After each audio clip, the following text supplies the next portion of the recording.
Ya sahabat sekalian, kita lanjutkan pembahasan tadi tentang poligami ya. Jadi mengapa Sayyidina Ali bin Abi Thalib dengan keluarganya bisa seperti itu ya?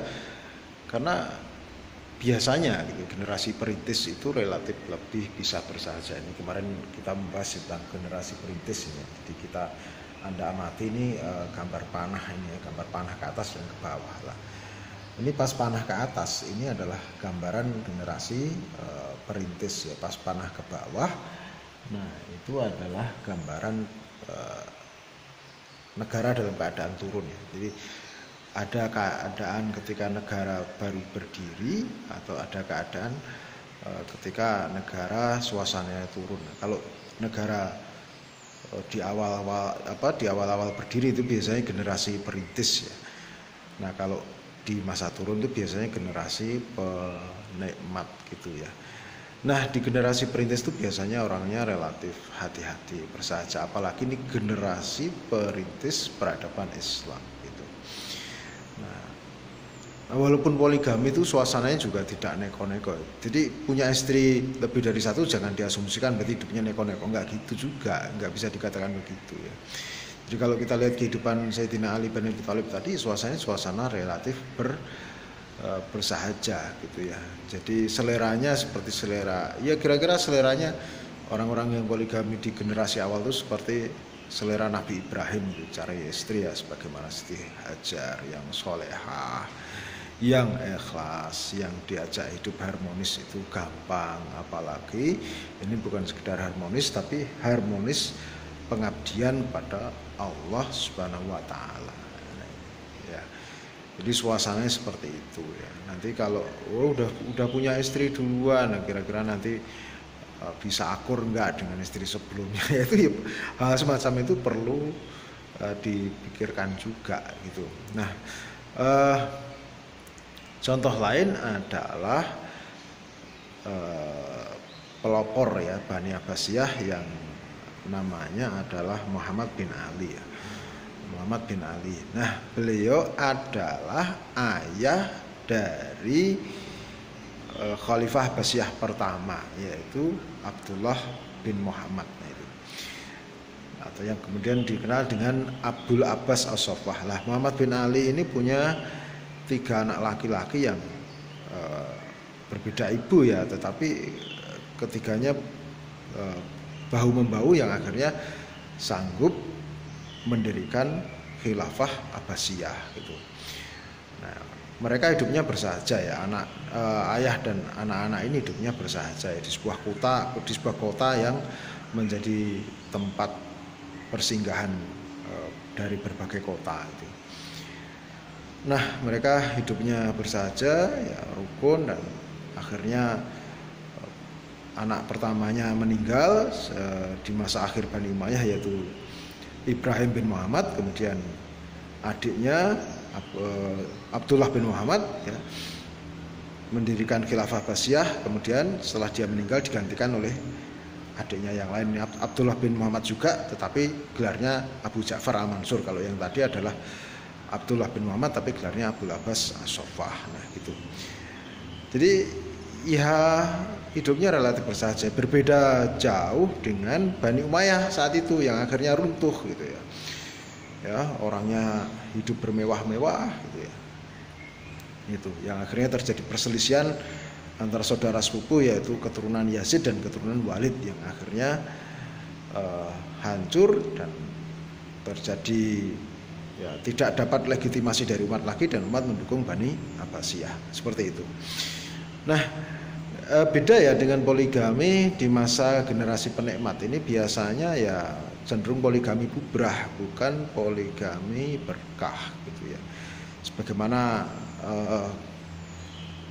generasi, saya agak lupa ya, kalau nggak salah generasi ke-6 ya Bani Abbasiyah, yaitu keturunan Khalifah Al-Mutawakkil Allah gitu ya.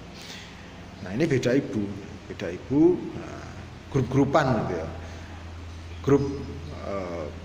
Grup yang keturunan ibu A misalkan melawan grup keturunan ibu B ya, biasanya gitu ya. Nah, kalau dari generasi akhir ini ya mas saya salah dalam poligami juga gitu. Seleranya selera artis gitu.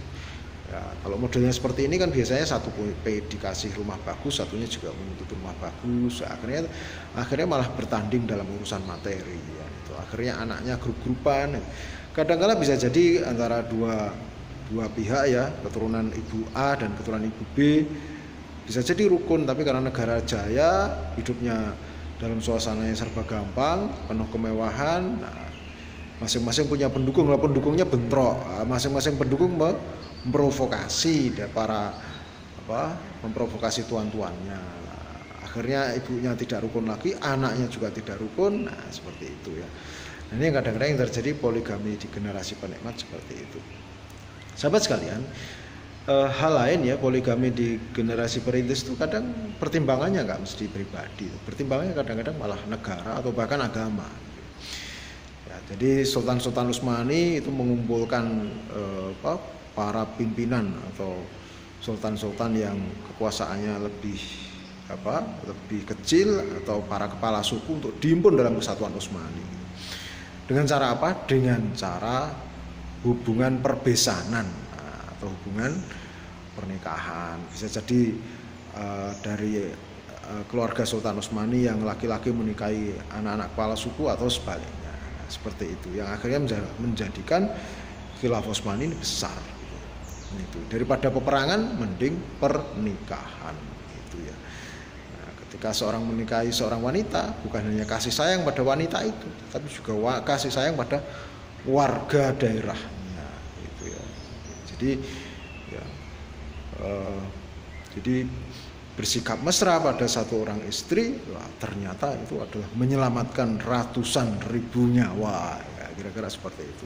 Nah itu juga yang dilakukan oleh para generasi awal ya, Kesultanan Demak Bintoro ya, baik umaroknya maupun para ulamanya itu para wali. Mereka membangun ikatan-ikatan pernikahan sehingga terjalin suasana yang harmonis antara para Sultan Demak ya, atau keluarga Kesultanan Demak dengan keluarga para wali ya. Sunan Kalijogo sendiri menjadi mertua dari Sultan Trenggono. Nah, itu contohnya gitu ya. Nah, hal itu membuat integrasi negara menjadi lebih mudah. Nah, itu ya. Jadi hal semacam ini itu menjadi pertimbangan ya, bukan hanya urusan pribadi. Jadi nggak bisa dikatakan poligami itu pasti neko-neko, nggak bisa dikatakan gitu. Oh, pasti pelakor ya, nggak bisa dikatakan seperti itu. Gitu. Kadang-kadang pertimbangannya itu demi agama. Jadi nggak bisa dikatakan poligami itu buruk, enggak, tergantung pelaksanaannya. Ternyata kita lihat di generasi penikmat itu buruk, tapi ya kita lihat tadi di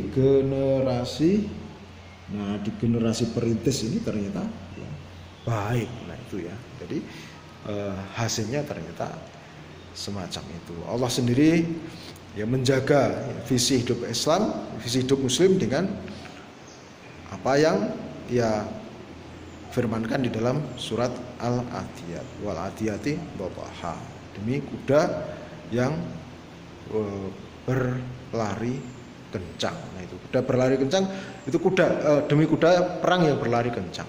Kuda perang yang berlari kencang itu mengabdikan ya, segala sepak terjangnya dalam perang itu demi tuannya, bukan demi dirinya lah.